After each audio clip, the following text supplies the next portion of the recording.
You know, we don't do it in this room very often. It's nice to get to different places. Typically, when they're in a first district, we go to Lost Marsh, so we threw a little curveball this year.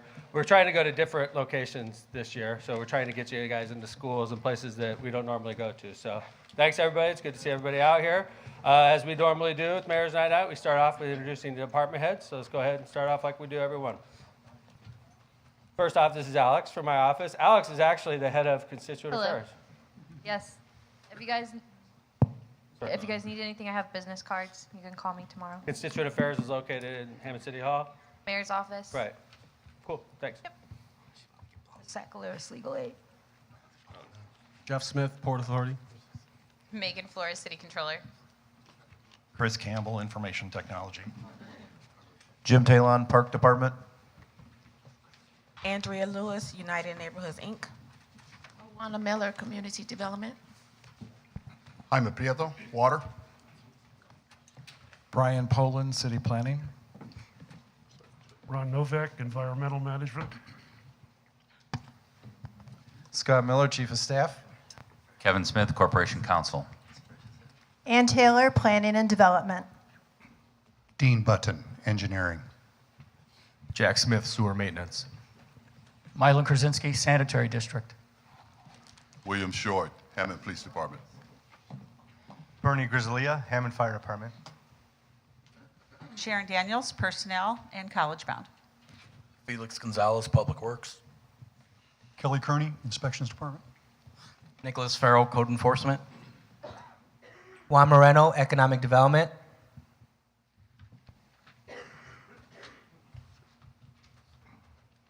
Eileen Ibarra, Special Events Coordinator. Hi, Eileen Martinez, Special Events Coordinator. Eileen, yeah.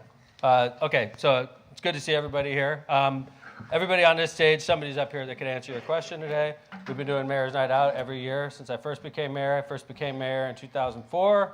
We started doing them 11. We did these once a month, actually. We took 1 month a year off, and we didn't think that was fair because we have 6 districts, and we'd only do one district one time a year, and that wasn't fair. So we switched, I don't know, at least 10 years ago, we switched to 6 times a year. We do it in each district. We're here in it first. Seems like we're going in numerical order now. So we do 1, 2, 3, 4, 5, 6 this year. So welcome to the first. Good to see everybody. Mayor's Night Out's an open format. You ask questions. We give it to Eileen. Eileen reads off the written question. Right now, where are the questions in the back? Christy's back there with the questions. We read the written question. If you have a verbal question about the written question, you raise your hand. We come to you. Okay? I want to thank the council people in attendance. I see Councilwoman Janet Vanez. Good to see you, Councilwoman. I see you, 2nd District Councilman Al Salinas. Thank you very much, Councilman. That's all I noticed right now. Oh, they're in the back. Oh, Dan Spitali, Councilman at Large. Good to see you, Councilman. Thanks for coming, everybody. It's always a good turnout in the 1st District. So let's go ahead and get started. First question. What is the latest on BP leaks and notifications to the public? Cool. Good question. Ron, do you want to start off? Where is Ron? Hi. This is Ron Novak, Hammond Department of Environmental Management. Ron's with the City of Hammond. You're the longest serving city employee, correct? That I know of. I haven't heard anybody top that. So I don't think so. Zeke's in your ballpark. Is Zeke, Captain Hinojosa, is he? 46? 46. 54. Okay. Yeah, Zeke's number 2. Yeah. So it's good to see you, Ron. Thank you for spending your career with us. Ron, people don't realize about Ron. Ron's a trained lawyer also. He's worked with the City of Hammond for a number of years, doing a good job in environmental management. So BP, I just had lunch today with the Mayor Whiting. BP was a big topic of discussion between the two of us. I could tell you Mayor Whiting wasn't getting updates when BP had their latest leak, just like obviously the Mayor of Hammond wasn't getting updates. It seemed like it was a big vacuum. Nobody was talking. True? Right. The issue with BP is getting information for emergency responders, because responders are the first people online in regards to responding to citizens. And in this particular case, this release and the information was going through BP's system before they would release any information to the responders. That's put us at a very big disadvantage. because it's important to know what product we're dealing with, an estimate of how much the quantity is, where the wind direction is, who's being impacted there. My understanding is, the mayor, you sent a letter to BP? Yes. In regards to getting that information to our emergency responders. There's been no response to the letter, Getting, which is consistent, by the way. getting information to emergency responders and environmental folks so that we can advise the public of what is taking place. In our case, we made a request to BP on the day of the incident to get the safety data sheet. We didn't get it until 3 days later. Well, let me go to the fire chief. I know Bernie, Chief Grisolia was out there that day. It seemed like it was located west of Amico Park. You agree with that? Just west of Amico Park? It's in the Indiana Tank Field, which is just a little bit east of Amico Park. Just east of it. I'm sorry, just east of Amico Park. Yes, Mayor, we had several calls that morning of smelling odor of gas. We did respond to several calls in the area. We did assure the residents they did not have a gas leak themselves. Unfortunately, the communication from BP was lacked, and we're hoping to have better communications in the future. I know we've had 2 experiences with BP this year where you've been involved as a fire chief, and this is your first year as fire chief, and we've had 2 major BP incidents since you've been chief, right? Yes, absolutely, Mayor. I know the first one was the fire, the flare-up we had. Everybody in this part of the city saw it. Everybody in the Chicagoland area saw it. I know you were actually talking with the emergency responders during that emergency, correct? Yes, I was on scene at the base there at the headquarters there, and it was scary. It was scary for the neighborhood, and we're hoping. But this last one that we had, Chief, seemed like nobody was talking. It seemed like all the openness that we had on that first incident was February, if I remember correctly. Exactly, yes.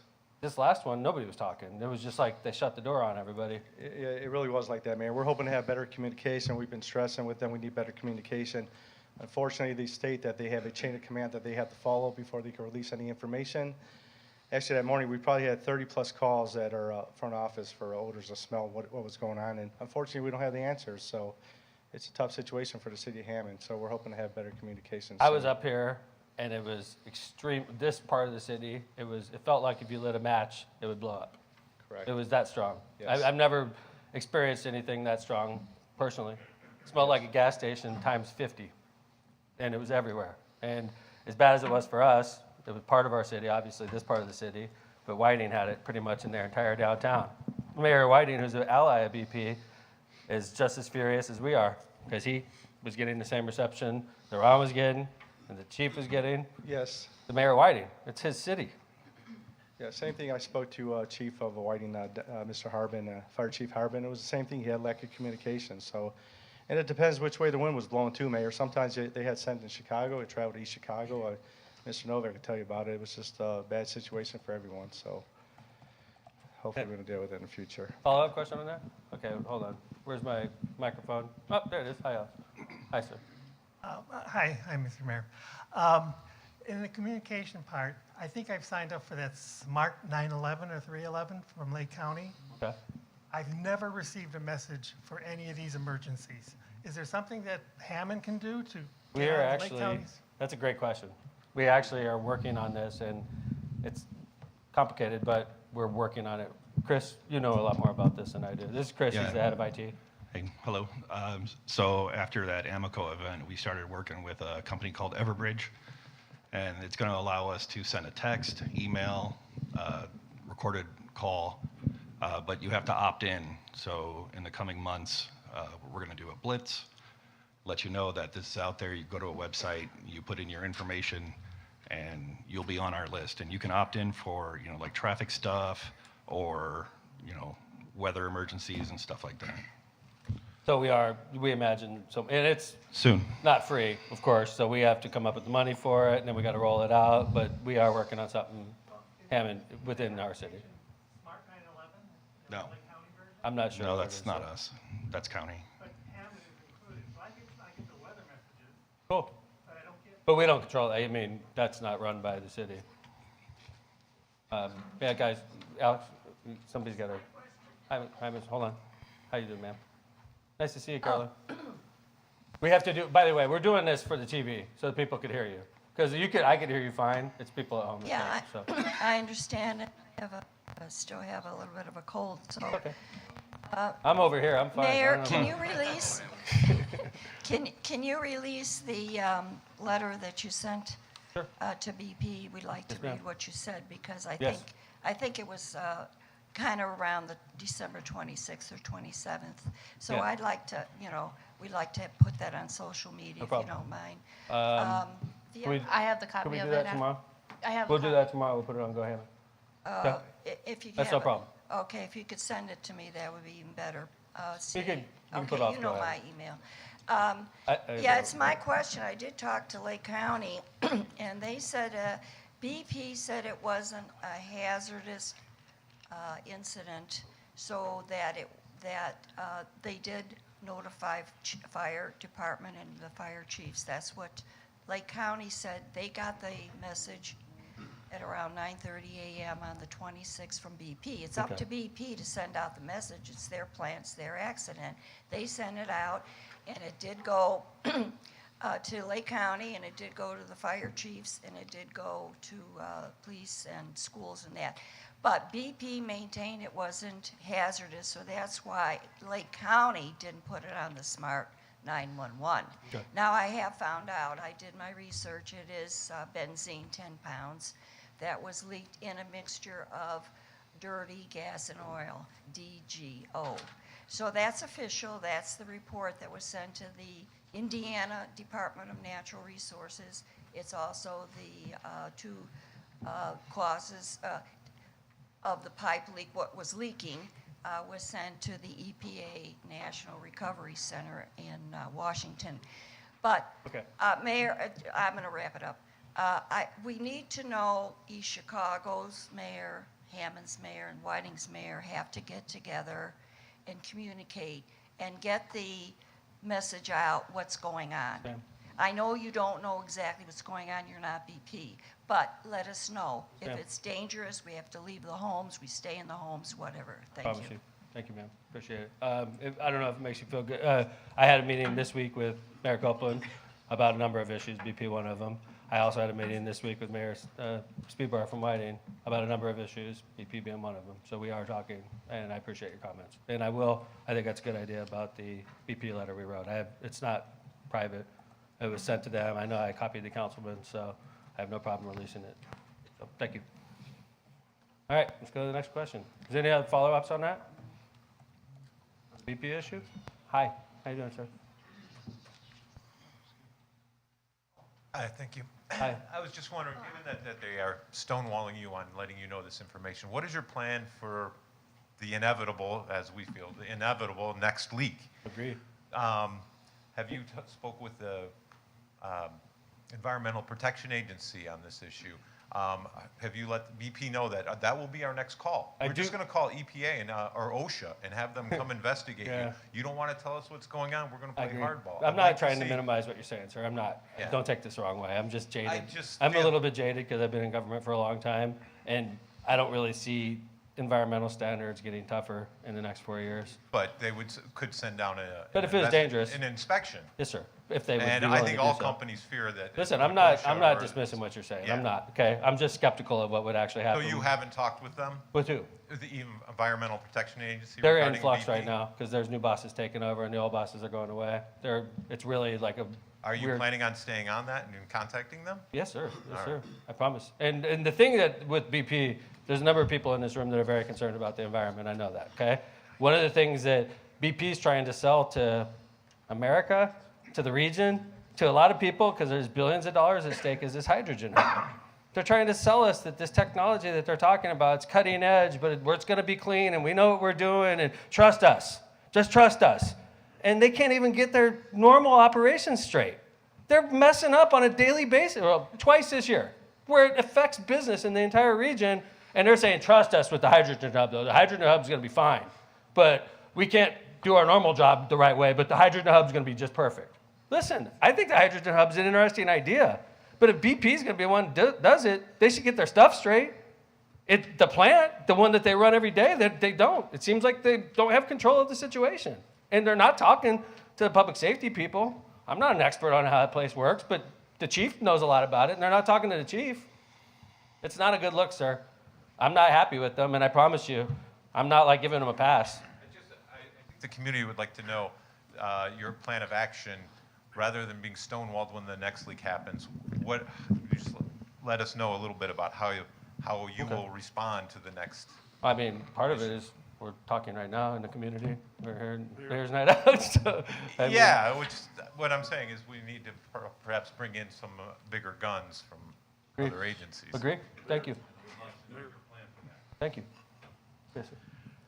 As part of that incident, I've got good contacts with the Indiana Department of Environmental Management, their emergency responders. As soon as I was notified, I contacted them, see if they were going to investigate, come down and make an inspection. We go through the chain of command. We go to the state, then the state goes, and I was informed that they did respond and file a report with the National Response Center. So we were in the chain trying to find and extract information, whether it's from the company, whether it was from the state, whether it was from EPA, as to what's going on, because we're the front line, and the fire department, police department, they're in the front line.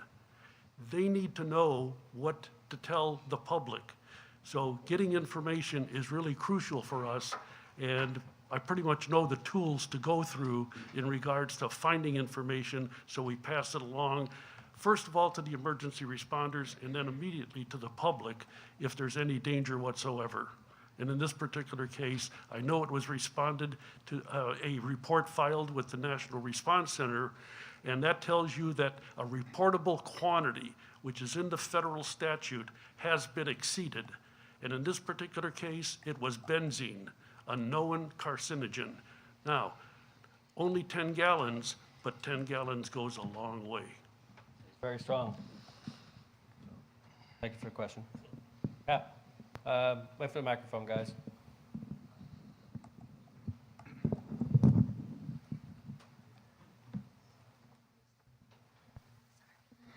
Hi.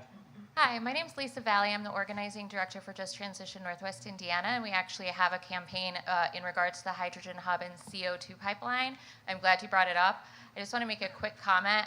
As part of the hydrogen hub, which we should absolutely question with all the money they're investing in it and the fact that it won't actually reduce emissions, carbon emissions in our area, along with that pipeline or that hydrogen hub comes hundreds of miles of carbon dioxide pipelines that will go from the BP Whiting refinery all the way through 5 other counties. So I hope in your, trying to communicate with BP, you might begin having conversations about that as well. It will certainly affect the city of Hammond, potentially the drinking water supply. We've had conversations with BP about that, and what you're saying is exactly true. Thank you. Yeah, what you're saying is exactly true. BP's got a lot of money behind it. They got federal money behind it. They're talking actively to governments in this area about this project, and they're selling it as a way to reduce global warming. And obviously, there's a lot of people concerned about it. And I think that if I was BP, I'd want to operate with peak efficiency at my plant and making sure I was talking to the local mayors and the local fire departments, making sure everybody understood what was going on so that we didn't have to worry about what it'll be like when the hydrogen hub comes, if it ever happens. I think that's an absolute legitimate point. I appreciate you bringing it up. All right, let's go on to the next question. What is the status of 141st Street in North Hammond? There's construction going on this week. Is it permitted? No, we shut it down. Councilman Kowinski and I were in contact today about 141st Street. We have a developer that's not on the same page as the city, and it's concerning a piece of property that's got contaminants. And they have to be on the same page with us. And if they're not, they're going to get shut down. And if we have to go to court to shut them down, we'll go to court to shut them down. Kelly, could you jump in on this? This is Kelly Kearney. He's the head of Inspections Department. Hello. Yes, we got some information this morning that there was a contractor out there doing work. We're not sure who this contractor is.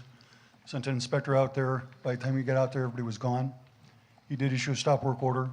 Our intention is to cite the owner, get the information from the contractor, and then cite them also.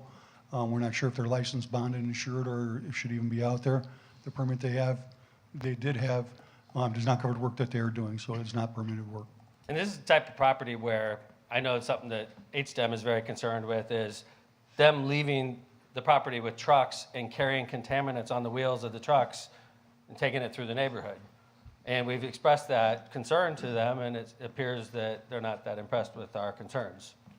And that means, in my opinion, we got to get law involved, and we got to file some type of injunction possibly. Kevin, could you help me out here? Sure, Mayor. Good evening. This is Corporate Counsel Kevin Smith. Thanks, Mayor. Kelly mentioned, our first line is always citation and hopeful compliance. However, this is a pretty concerning situation, given, as the mayor pointed out, the environmental concerns on that property and legacy issues on that property. So we're going to keep a real close eye on it, and if there's continued activity, we will. The law department will take the next step, which will be to try to get an injunction in court against any work being done there. So hopefully tomorrow, Kelly Kearney and his staff will get some information from the owners, and he'll pass it along to me, and we'll make a decision along with direction from the mayor. I have a thumb rule as mayor. I should never know your address. I should never know your address. If I know your address, something's wrong at your place, okay? Like when you say 3141st, I'm like, yep, I know exactly what you're talking about. That's not good. That means I've had multiple meetings about this property, multiple meetings with the developer, multiple warnings to the developer about the dangers of what they're trying to do, and then they straight up do it, like they did today. What's that? Oh, yeah? I didn't know that about it, I mean, for the record. Okay. I didn't know the address because of that allegation, okay? I knew it because we have multiple meetings on it, so I don't want this to get in crazy rumors or anything, so anyway, I think hopefully we answered that question about 31141st. We are somewhat limited in what we could talk about, but I'm very aware of what you're concerned with, whoever that question was. I'm very aware of what you're concerned with. We're having meetings on it actively. We had meetings on it today.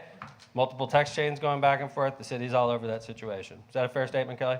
Yes, it is. We're all over it. Nick? Yep. Who, by the way, is it from North Hammond? He grew up basically in the park. I live 2 blocks from that address. Okay. We know this piece of property well. They're not going to get away with what they're trying to get away with, okay? So, thank you.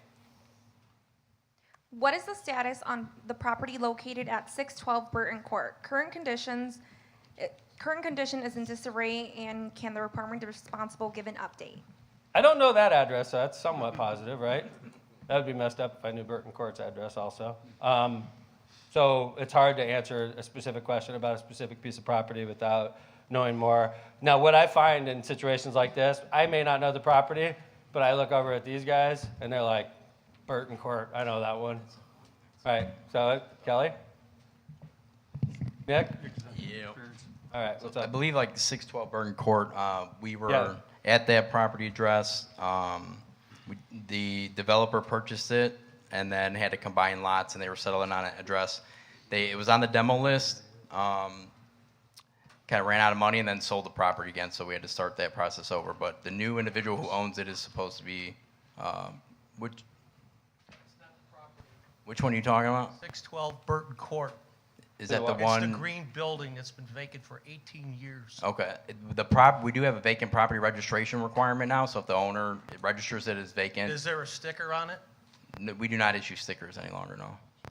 Okay, well, that property has been inhabitable for over 18 years. Yeah, and then most likely we have notes in the system So under my the question address. to the mayor is, how long does this have to take before some action's taken? I'm going to go on the record and say I think Hammond's one of the most aggressive communities in Northwest Indiana with the number of demolitions we've done. If we don't know it, I'm surprised at that. And Well, the neighbors and everybody are concerned because the houses up there are so close together. No, I'm not It's an dismissing. old wooden 2-story house. I'm not dismissing what you're saying, And, sir. you had a fire at the other property that he was talking about years ago. So, the problem is these are old homes, and we don't want to have a whole block go up like you Agreed. had in California Yes, sir. when the wind starts blowing out of the west. So that's what our concerns are in the neighborhood, safety But you're first. like bringing up a piece of property. You could rattle off another address in the city and start talking about it and ask me questions about it. I'm still going to be looking at you the same way. Like, I have no idea what you're talking about. Well, you'll remember the property now, right? Yes, sir. I mean, Okay, I'm thank looking you. at it right now on Google Earth, right? Thank you. Okay? But, like, we're aggressive. I hate. Well, I know you're aggressive, but Like I said, this has been 18 years. I'd like to know how many other properties Listen, in the sir. city of Hammond are not identified Agreed. as habitable because You're they doing don't the right pay thing. taxes. You're doing the right thing by being here and You know? bringing it up and lighting me Yeah. up a little bit, but that's how you get crap done. Mhm. Because everybody's writing it down, and I'm going to go tomorrow, and they're going to be like, that Burton Court, like, I got a plan for it. That's how it happens, sir. Well, you're doing the right thing. I'm sorry that it's taking this long, but I promise you what you're doing right now No, but I is how you get it appreciate the done. departments. They do a good job Yes, sir. with I believe- getting I don't on the want you living next properties to and that. taking care of them, but this is something Yes, that's sir. been I out there promise for a you. long time. I so. promise you, we'll look at it. And I get in trouble from the people that are like nostalgic to Hammond because I want to knock everything down, sir. So you're talking to the right guy. They get pissed off at me because they're like, you can't knock that down. And I'm, okay. If this is not serving a purpose and if it's dangerous, you're talking to the right guy, okay?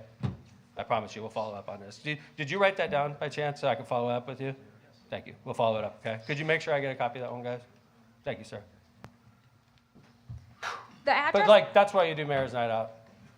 It sucks when you're the mayor and somebody's pissed off like that, and I appreciate you bringing it up because I know that address now, you know, and that's how it works. This is why we do it. So thank you. The address at 1544 148th Court is running a car repair shop. 15 to 20 cars are parked there with no license plate and all Illinois cars. Did we used to have, is this the one right off Calumet? Oh, this is by Knoll? Okay. Because we had that one right off Calumet that was similar to, yeah, okay. This is not a proper use of residential zoning. Is Brian up here? Hey, Brian. Did you get that address? Yeah. Brian's our can city you planner. Repeat the address, please. 1544 148th Court. Hope that guy's not watching. Go ahead and TV. Want to grab a microphone? This is city planner Brian Poland. Brian is, one of the things he does is enforces zoning across the city. Brian's been with the city of Hammond for a long time also. Yes. Oh, 35. Congratulations. Thank you. So, And with that, I'm not familiar with this property. it's great. But we have it. We're going to write it down. We're going to follow it up. How about code? Anybody over there? You guys know? Not trying to make an excuse, but it's a little off the beaten path. It's only about a block long, just west of East Chicago. Let me think. Just South of- explain it to me. So you're in an old parking lot. South of Hoffman, Okay. right south of Bishop Knoll. I got you. Is I'm that not- little? Is it like a little cutout court? Right by Pretty Bishop much, Knoll? yeah. Yeah, it's, like I said, it's off the beaten path. I got you. I But- know exactly. I think I used to know somebody that lived on that Right court. off White Oak. Right. We'll be on this first thing in the morning, just as the other addresses, we'll get the research going and. That's definitely a residential area though, Kelly. Oh, yeah, absolutely. So like, Absolutely. you can't run a business in a residential area? No, no. So like, we are gonna follow this up. This is why you do Mayor's Night Out, so you can put complaints down and bring it to our attention. So, does anybody wanna follow that up? You don't have to, by the way, because we have cameras and the cameras will point at you and then they'll be like, that's the person. So you don't have to do that. We will follow it up and we'll be that person. Thank you. All right, let's move on. What happened to the trucking warehouse at 141st in Columbia? Walmart used to use it. Oh, yeah, that's a good question. Walmart moved out of there. Ann? Where are you? Juan? Ann? Hey, what's up, Ann? I Hi, know that Mayor. was the trucking terminal in West Point, West Point. and it was the north corner of West Point, basically. And Got it it. seemed like, first off, it's an amazing location for any It really is. logistics company. So, like, if that one moved out, I'm optimistic about somebody moving in pretty quickly. Absolutely. But do you know anything more? I don't know. I know the owner is that Crown Realtor that's covering that building. Juan? Yeah, we can look into that. Yeah, the city's running out of larger industrial parcels Right. like that. So if But it's it's- available, It's weird that, yeah, because that's that they just kind of go out one night and you and don't it's so see prime. trucks You're there. literally like right off Mhm. the toll road. I mean, that's a perfect location. It really So- is. Yep, we're on it. We'll Juan, look have you into heard it. anything? Yes, Juan Moreno, Economic Development. Everything's stated, so I'll just right off the pigtails off that. Walmart Logistics still owns that property, and they're in the process of leasing out to another truck terminal. And I reached out to the new leasee, however, with no avail. I'll follow up with that tomorrow morning. Cool. But it sounds like we got some information anyway. That's good. Yeah, I have I'm sorry. I have contact information for the interested party. Okay. All right. Thanks, Juan. Any follow up on that? Cool. Thank you. This is just a comment on the same sheet. Horseshoe Casino, El Dorado Gaming, regarding Horseshoe Casino. Revenues have plummeted since they took over and hurt city's money. They have not put a dime into remodeling, customer service, valet parking, no coat check, no drinks for slots. There's a few additional comments. Yeah. It's just a comment. Oh, is there a name? Never mind. Okay, so what do I have to say to that? I'm not thrilled with what's going on with the gaming situation. I wasn't thrilled when they proposed relocating Gary's boat to the highway, and I fought it publicly. And then after that, I ran for Congress and lost, and a lot of people said that had a lot to do with it. I'm not complaining, because I did my job as mayor. I knew what it would do to us if they changed it away from riverboats and they allowed us to go off a highway, basically, with land-based casinos. They didn't care what I thought. People went to jail over that deal. They made a dirty deal, and they relocated Hard Rock Casino where it is right now. It's a dirty deal. People went to jail. People are in jail right now because of that dirty deal. But it doesn't change the fact that Hard Rock is there kicking our butt right now. It's a fact. I wish Horseshoe would respond differently, but they're not. What am I supposed to do? They're a private company. The fact that Indiana allowed a company to have 4 different licenses in Indiana is probably not good for us, because they could take a hit in Hammond and do well in other locations, and they're happy as a company. We're not happy in Hammond because they're sort of sacrificing us right now. It's not right. But I promise you, those licenses come up for review from the state of Indiana, and what the mayor of the host community thinks matters a lot to the Indiana Gaming Commission. I've learned that over the years, and I'm not happy about what's going on. Not, but they're a private company. If they're willing to not make as much money, there's not much I could do about it. So if you want to follow that up, I don't know if anybody, but there was a general comment, it appeared. It wasn't really a question, so. All right, cool. Hi, sir. How you doing? Sure. Yeah, that was my question. Oh, but thank you. You've probably seen the revenue Horseshoe was bringing in $36 million a month. Now it's down to $19 million. I mean, it's just ridiculous. And it's basically El Dorado Gaming. And I agree with you on all the licenses then. They should give it to somebody that cares. Agreed. Because they don't care about this community at all. They were literally writing us off. We're like an accounting error for them. Just like, round it off. I agree. It's not great. It's not great at all. And I'm happy that we're still able to do business as a government, taking a massive hit. We've taken a massive hit, and we're still doing it, which is nice, but it would be a lot easier if we were back to normal over there. But we may not ever go back to those days, sir. We may never. And quite frankly, if somebody else bought that boat, another company that wanted to make money, I think we'd do well. It's a great location, but that company's willing to write it off. They are. It's crazy to me. Sorry, Scott. No problem. I was just going to mention that we have maintained communication, though, with Horseshoe. And we continue to share the kind of feedback you're giving with their leadership in an effort to try to get them to move.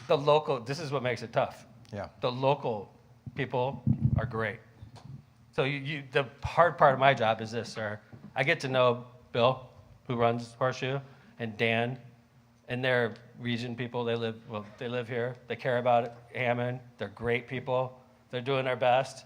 But it's like if I put you in charge of a business and you came in and then I was like, good luck with your business. And you're like, are you going to invest money to help me out? And I'm like, no, you got to make that happen yourself, sir. Good luck, though. And you'd be like, okay. And you try your best, but you're literally crippled because you're not able to do what you can because we're not giving you the tools to do it. So it's hard for me to get mad at the local guys because they're good people. And I bet you if they were being honest with me, they would be like, God, these guys are driving me crazy. They're not giving us any money. They're not letting us do this. They're not letting us do that. We can't even do commercials. I know they'd say that to me because they're real people, but they can't because they get fired. It sucks. It does. But I promise you I'm not happy. I promise, we've done this a number of times where we've given the blessing, and I'm not happy about what's going on there. And I'm going to make it clear, I promise you. And I will release that letter to the community so you can read it, okay? Thank you for the question, or the comment. It's important what you brought up. So, Who was responsible for the decimation of the vegetation all around Wolf Lake this past fall? Did an environmental and/or natural resource organization sanction this? Are there plans to replace the vegetation lost? I imagine that was the Hammond Port Authority, to be honest. Hi, Jeff Smith. Hi. Robertsdale resident. Yes. It was me. Former fire chief. spent your career fighting fires in the city. Now you're running the Hammond Port Authority. Appreciate that. Thank you. Yeah, it was me. Well, no, I didn't do it personally. The guys that worked for me did it.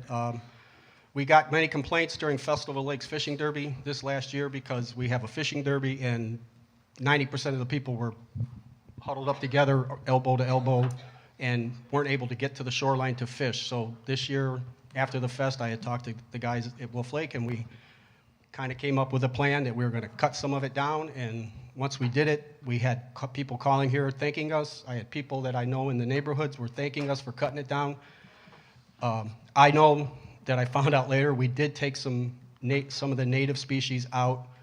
They will grow back. We are going to get the shoreline treated from now on, from the boat launch behind the pavilion all the way to the north to the greenhouse, and then all the way through Forsyth Park.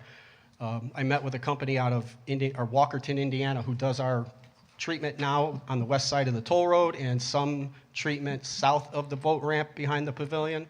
They are the company that's going to do it. I took a tour. He had never been through Forsyth Park in about 20 years when they did the islands, when the Army Corps redid Wolf Lake and put the little islands out there. I went through with him. He told me that I was aggressive in doing it, but getting rid of it will be so much easier to treat the Phragmites now, to keep them under control. We are going to let patches of the native species grow back, so we will have stretches of native species, but stretches of shoreline so the people are able to at least view the lake. One reason is to view it. Half the lake couldn't be seen anymore.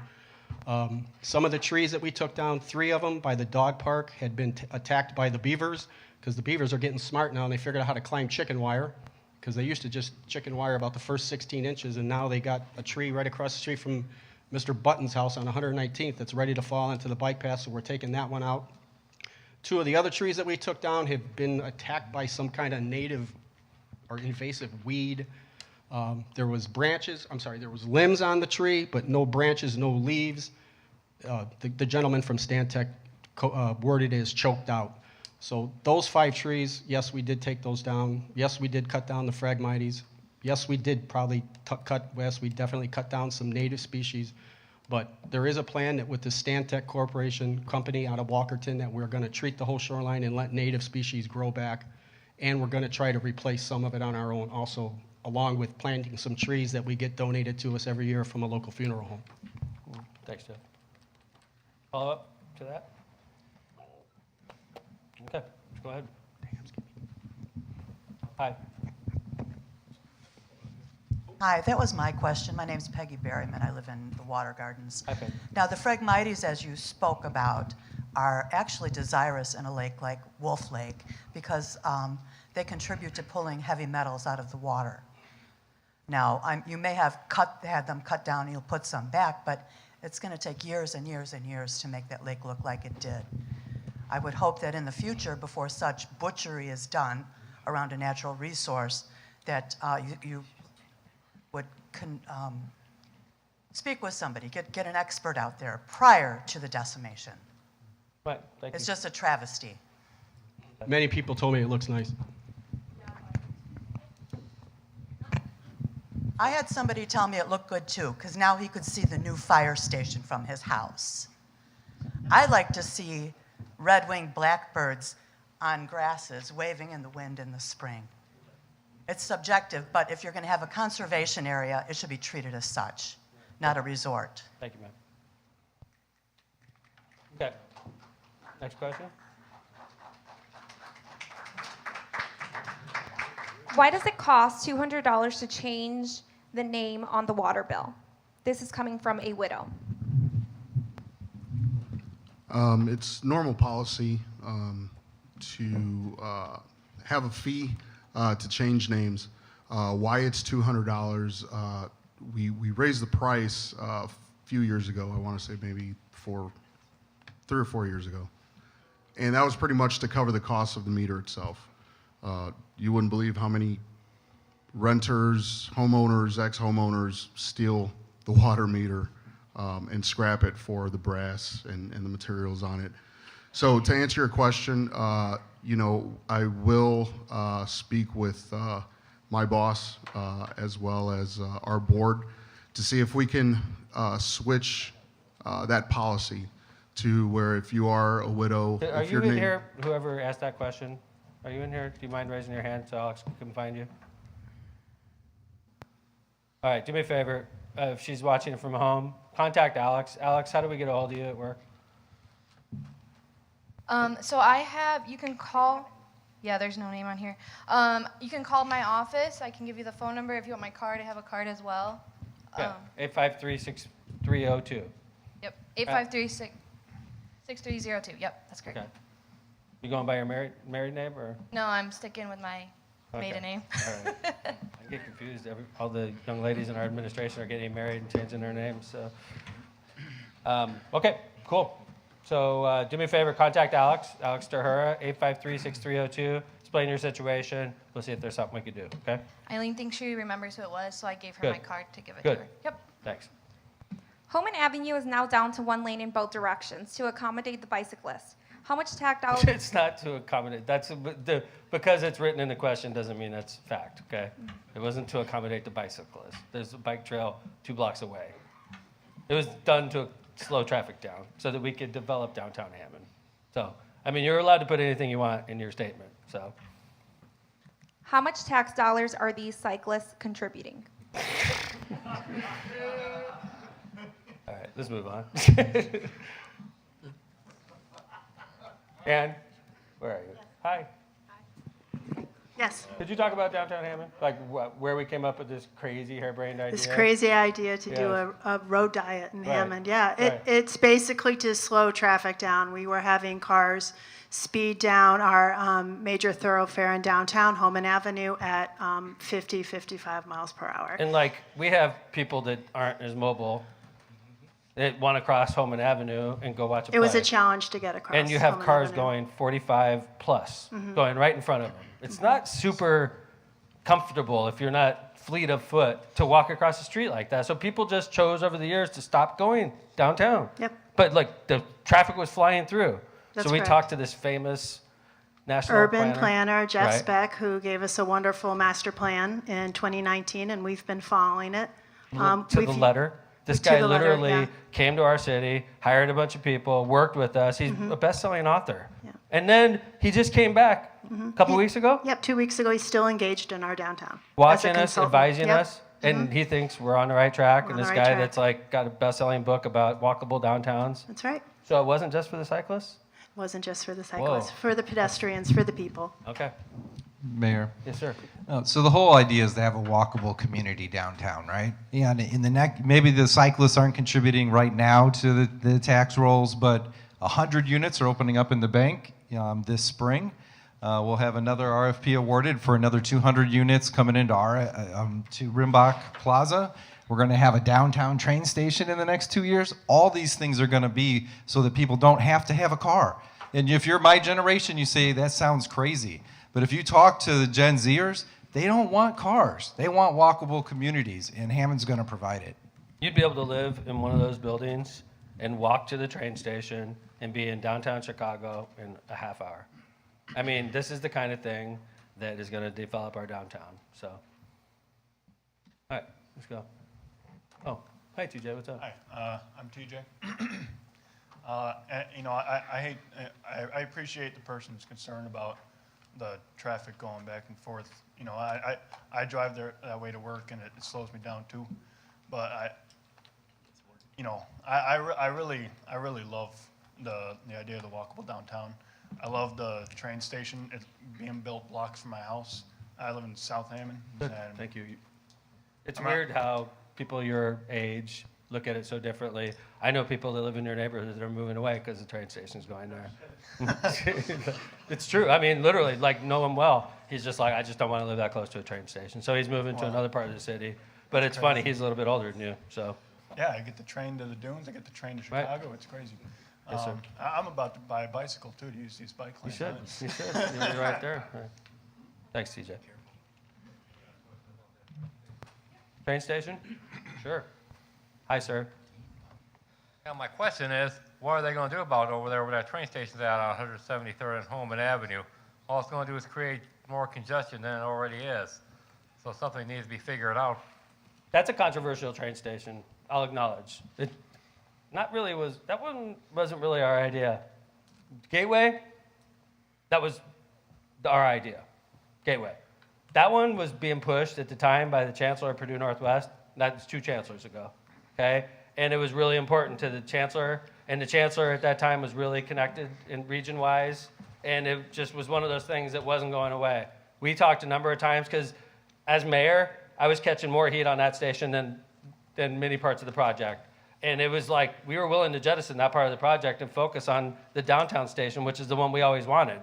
So we made a deal to shut up, get the project done, and on the day the first train rolls, we could start working on our downtown Hammond train station. We know where it's going. NICD knows where it's going. We know what it looks like.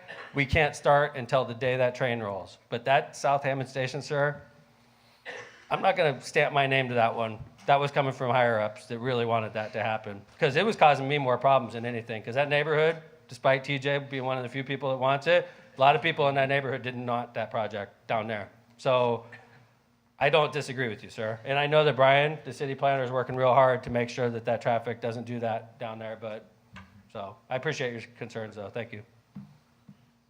All right. Would Hammond be interested in hosting community hike cleanup events in order to get community members outside, not dissimilar to popular events like WHAM? Yeah. I would be willing to do that. We do it. I mean, we don't do it with community as much as we do it with city employees. We'll do, like, Felix will designate like a couple weekends or a few weekends in a month. He's like, we're going to work weekends, Mayor, and we're going to go out there and clean up the city. And they make it look great. Now, usually we do that when everything melts, right? Yeah, we do. We try to introduce yourself, Felix. Oh, I'm Felix Gonzalez, the Public Works Director. Hessville guy? Festival guy? Yeah. Hessville. No, Hessville, no, South Hammond. South Hammond, Yeah, so okay. close, not too right. far away. Yeah, we usually like to do at least one district every couple of weeks throughout the summer. Just hit it pretty hard. Have all our resources in one district, clean it up, and then kind of just maintain it. And your throughout the employees like it because they get overtime out Oh, of it, absolutely. which is nice. Yeah. We've had, knock on wood, mild winters lately, so I like to kind of spread the wealth through the summer. You just messed up, Felix. Yeah, right. Yeah, thanks. So yeah, if there's something like that going on, yeah, let us know. We'll help out financially or whatever. So, all right, let's keep going. What measures are being taken to ensure the Digital Crossroads data center's energy demands of the data center do not strain our local power grid or increase utility rates for residents? Great question. That's the question of the day. That's what's preventing us from closing the deal on $1 billion data center right now. So, I mean, this is exactly what it's boiling down to with data centers. We have a location that doesn't offend many people because it's literally jutting out in Lake Michigan. It's one of the best locations for a data center in the state of Indiana, probably in the Midwest, because convenient access to Chicago with all the advantages of being Indiana, and you're surrounded by really cold water so you can cool down all those computers you got. It's literally perfect. So we're holding out. We want something big. And we got a big fish that's nibbling right now, but we can't close the deal until we know what's going to happen with power. And so NIPSCO is important. And, I know NIPSCO is not everybody's favorite topic. I mean, they're in the process of going through a huge rate increase right now. And I'm in the process of working with NIPSCO to try to close a real big deal for our city. And now that we have a new governor, we got to deal with the new governor, and hopefully the new governor approves of this deal. But power is what it's all about. And if you guys are paying attention to what's going on with NIPSCO right now, NIPSCO's shutting down all their power plants. They're shutting down our coal plants, which makes people happy because coal is dirty power. We had one of the dirtiest in the country working right here for decades, right? So NIPSCO's shutting all these plants down, but the problem is they're not putting anything back online. So we're shutting plants out, shutting plants down, nothing coming back online to replace it. Now all of a sudden we want, automatic cars, we want all this stuff. We want phones that transmit at lightning speed. So we have to build these data centers, and they suck humongous amounts of megawatts. So Hammond's better equipped than most communities because we're an industrial city. We got the power grid is literally in our city. So we're better equipped for these data centers than most communities. So, and there's a lot of people from around the region in this room right now. It's funny. Some of these data centers that are being announced, they're never going to happen. They're never going to happen because of this question. They can't get the power. The data center we're talking about in Hammond draws more power than 2 steel mills. One little data center.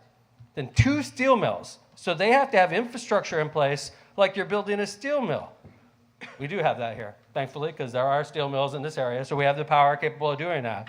But I'm reading like Chesterton and places like that are talking about it. It's like, what? You're in the middle of a cornfield. They got like residential power lines going by. I don't believe it.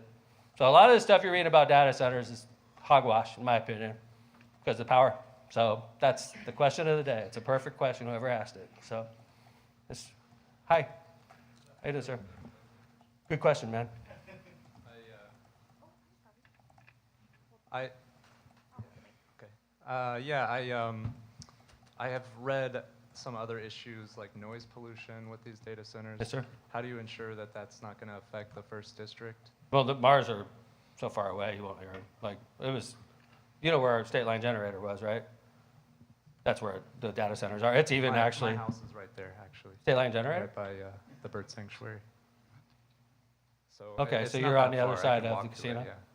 Yeah, that's not even close enough. You won't, I promise you. You're not going to. So the noise pollution, also the water consumption, the power usage. We've had power outages in Whiting and Robertsdale. So that seems like an issue. You say that we have the power, but how can you? No, I'm saying we don't have the power. We're trying to get the power so we can close that deal. But you said that we have the power in here, but Valpo it won't happen because they I said don't have it. Chesterton, technically. I'm just. Well, I don't know what you're trying to say. I'm just saying, do we have the power or do we not? I don't know. I'm not NIPSCO. I don't know what you're trying to say, man. I'm like. That's my question. Do we have the power? Yeah. Not currently. We're trying to get it so that we can close the deal and bring a big data center to our city that'll help us pay the bills. Thank you. Do you want me to comment any on that, Mayor? Sure. So as far as water uses, it's a one-to-one replacement for the cooling. What comes in goes exactly back out. So, and if you say, well, isn't it going to be heated water, right? Because it's like a radiator. If you're not familiar, basically it brings in Lake Michigan water to cool the servers that are in there and puts it back out. It's less than a 1 degree temperature difference. I've asked all these questions. And as far as the NIPSCO goes, that's a private deal. Like, that's not really a city thing that we can do. But NIPSCO isn't going to build a $200 million power plant if they don't have some investment into that plant. So we've done our part. I think we've done really good due diligence to look at every aspect of how that would impact the community. But there's parts of it that we can't affect. Because NIPSCO, as Scott was indicating, they know if you put a data center there, for the next 20 years, the data center is going to require X amount of megawatts. NIPSCO doesn't have that available right now. NIPSCO's got to buy those megawatts on the open market. So they have to go to some power generator somewhere and say, hey, I need these megawatts for this data center in Hammond, sign a contract with them for the next 20 years and buy those megawatts. NIPSCO's not going to do that unless they're positive you're going to build that data center. This is all outside of us. We did what we could do. Now we're just sort of letting NIPSCO and the banks and everybody see if it's going to work. And by the way, now we have a new governor. So that who knows how the new governor takes to this deal. He may kill the whole deal. He may think it's great. We don't know because he's new. So, but I appreciate the question. It's a really good question. It's very topical right now. So I appreciate you. I think I have a follow-up over here. Sure. Where are you? Oh, hi. Yeah, I just wanted to add what Joey was saying. Like, there is a lot of concern with that because I think last year we had a power outage because a balloon hit a transformer. Like, that's how fragile the situation was. No, you know what? A Mylar balloon is a conductor. It shorts things. So if a Mylar balloon hits 2 phases, the whole damn system goes out. It has nothing to do with power. It has to do with the short.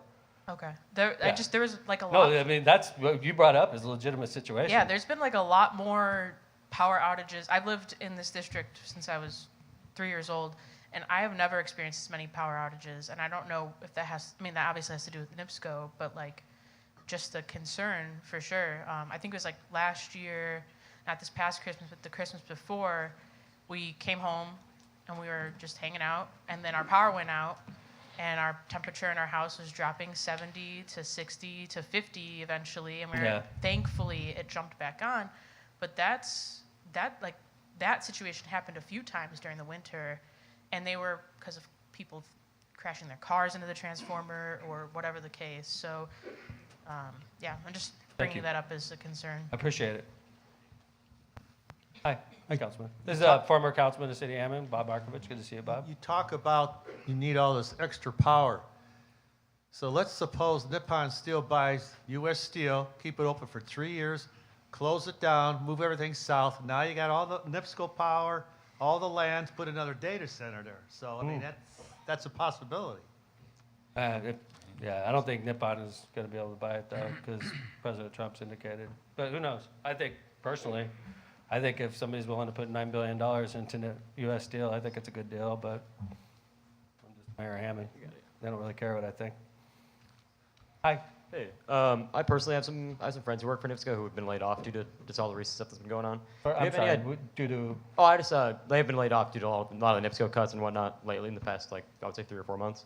Do you have any idea if this plan were to go through, what wages would look like for a job? You're talking about which The plan? data center, the potential data center. I mean, would this be largely college-educated, like tech-related jobs, or is this going to be the opportunity for actual labor? That's a great question. The data centers, the thing I don't love about them is once they're built, it's like a data hotel. It's like you buy a room in this data center and you just sort of store information there. And so what I'm trying to say is it's most of the manpower at the data center is security. It's like dudes that are driving around making sure nobody messes with it. It's a security system. So like once they're built, they're not places where people drive with their briefcase in the morning. I'm sure there are some people who report there, but for the most part, they're automated, sir, being honest with you. That's what is not lovely about them. Thanks for the question. How can one request a deaf kid on block sign? Is that a thing in the city? Jeff, you up here? Who's from Board of Works up here? Board of Works? Felix. You're not Board of Works, but. No, it's more of an informational sign, so it doesn't really need to go through Board of Works. Okay. Like the regulatory signs and all that do. But we could take care of it if I just get that ticket and the address. So if the person's in here, could you see Felix? Felix is in charge. Hi, Felix is right here. If you're not here at the end of the meeting, you can call Felix tomorrow at Public Works, and he'll work with you, and we'll get it done. Thank you, ma'am. It's Felix. He's the head of Public Works, okay? And that's on Conkey Street.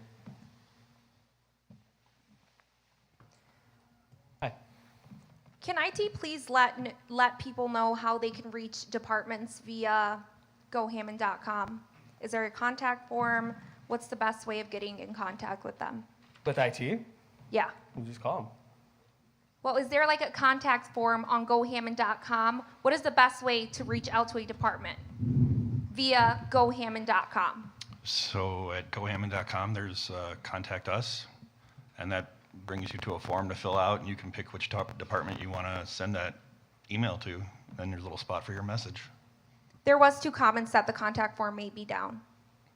We can take a look at that. We did do some tweaking on the website, so okay, we'll test it tomorrow. All right. Do you have a follow-up on Go Hammond? Yeah. All right, hold on. Sorry, I'm coming. He's like blocked out. Hi. I submitted a similar question, so it might not get read because you kind of grouped them together. But I've used gohammond.com for the messaging, and I've never received a response from that. Now, lately I've contacted your office, I've contacted the Common Council, I've contacted the fire department, and I've contacted the animal control. No responses at all. Again, how is it supposed to work? How is that messaging supposed to work? Usually people call, honestly. I think 90. I don't have a number. You know, there's no numbers on Go Hammond for animal control and stuff like that. Every page has a phone number for the department it represents, but the way it works is you pick the department that you want, like you said, and then you fill out the form, and it's automatically sent to that department. Again, I get no response, so how do you fix that? That's not a technological issue. Yeah. Right. Mayor, I'd also like to add that in the back of the room, we have the magnets that have departments' phone numbers and the best way to contact them. Those are right next to the elevator back there. But if he, like he said, if this is recent, there might be an issue. We'll take a look tomorrow. Okay. Hi.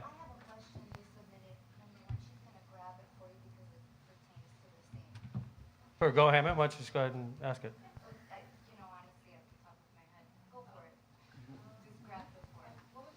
Well, it's all right. Okay, we'll go through the questions. That's fine. Well, actually, go ahead. So I'll hold it.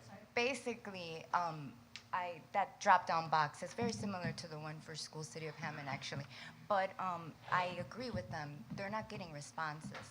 And so there is I was wondering if you could put an email option on your Go Hammond, because you don't have not one email where I can actually submit a written response. I can't tell you how many times I've called. I've gotten the name of Chris. I've gotten the name of IT, Tiffany, all kinds of names, and I'm not getting a call back. So What's your problem? It's probably going to come up here in a little bit, so let's not, let's wait on that one. But technically, it would be nice to have an email option. I know that you. Appreciate it.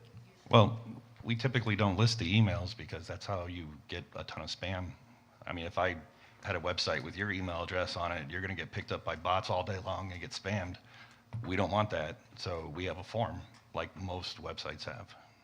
Well, I know. Well, since you asked about, what was in reference for, I was asking about the meeting that was not posted from last week on What January 13th for the Common Council meeting that everybody took the time out to come to. And for some reason, that's still not up, but we got the Is that the one where we had a medical incident at the end of the meeting? Exactly, but it's just a minor clip. Okay, it's just a clip. And But hold it, like somebody, okay, because not everybody knows what you're talking about. So I'm at this, pretty sure they do. No, not everybody knows what you're talking about, I'm positive. So like at this meeting, we have Go Hammond TV on, and a person in the audience, like imagine you're at Mayor's Night Out, we have cameras everywhere, right? And you have a medical incident in this room, and it's on Go Hammond TV, and everybody in the city could pull up your medical incident episode and watch you have a medical episode right there. What do you do as a city when something happens like that? You pull the video down. That's what we did. I'm not going to sit here and get yelled at, so. You made a mention there, Local 399. I worked there for quite some time. There were negotiations that wrapped up. There were oaths taken. It was a very important meeting where communities came out, and that room was fuller than the full moon that night itself. So I would really appreciate if there would be no bias and we can get that video up and going, because you've got the redevelopment up, you've got the MLK, and you got 3 IT technicians. And we're waiting for that footage.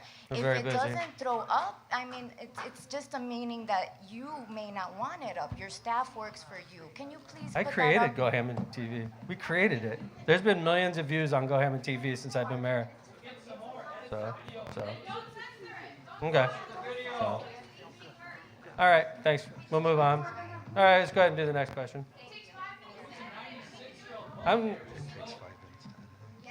This is going to be, there's a lot of people that came here from the 1st District that want to, listen, I'm going to shut this meeting down. I'm not going to sit here and have you guys yell. You guys are. Again. Chief of Staff said he was going to put it back up. It takes 10 minutes.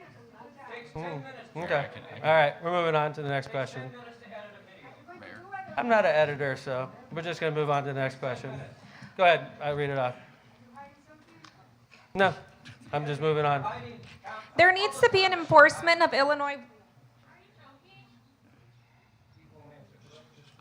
Eileen, go ahead. Yeah.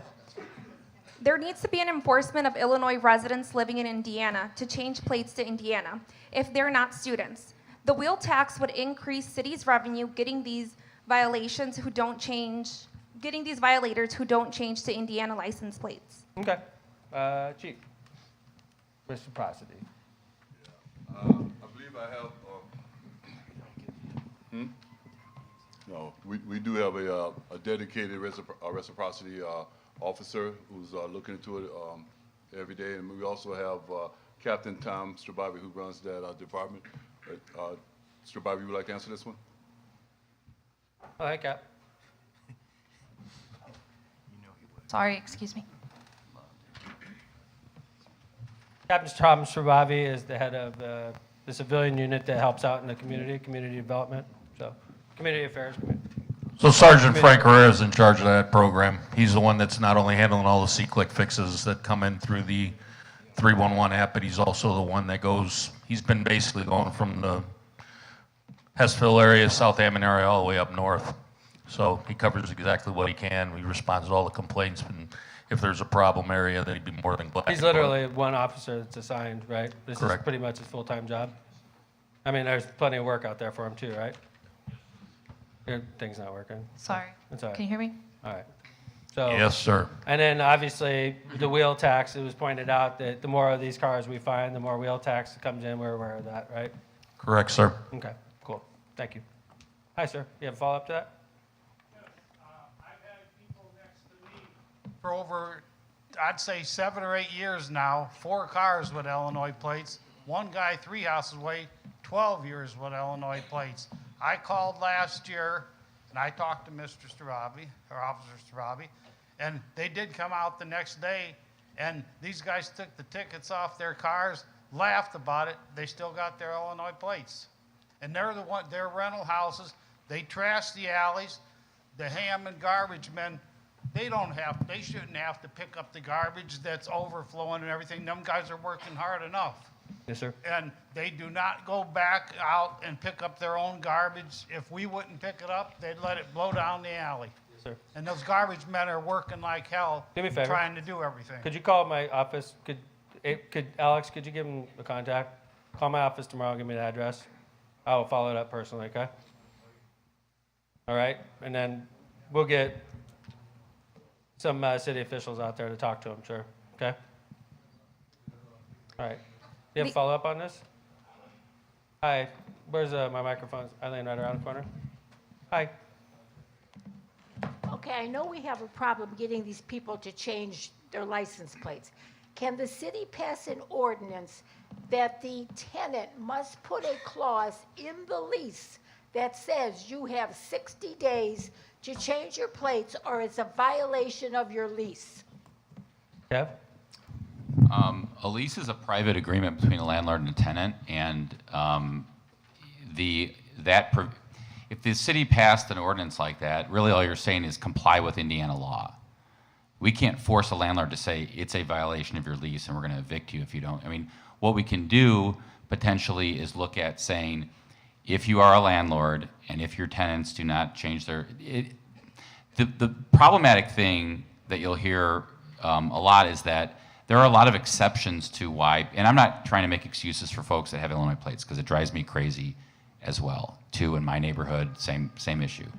But there are a lot of exceptions, so you want to be careful when you're crafting an ordinance so that we address the issue legally, properly, and make sure that it's fair.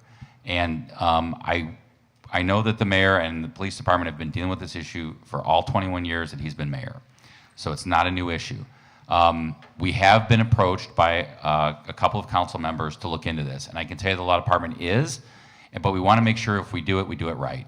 And so I wish I had a better answer, a more complete answer for you, that we have a great solution, but we want to be careful that we're not going to draft an ordinance that's going to get thrown out in the court by the unfortunately, very powerful apartment association that the mayor has fought with and beat on several occasions. And lost too. And lost as well, so. Thank you, ma'am.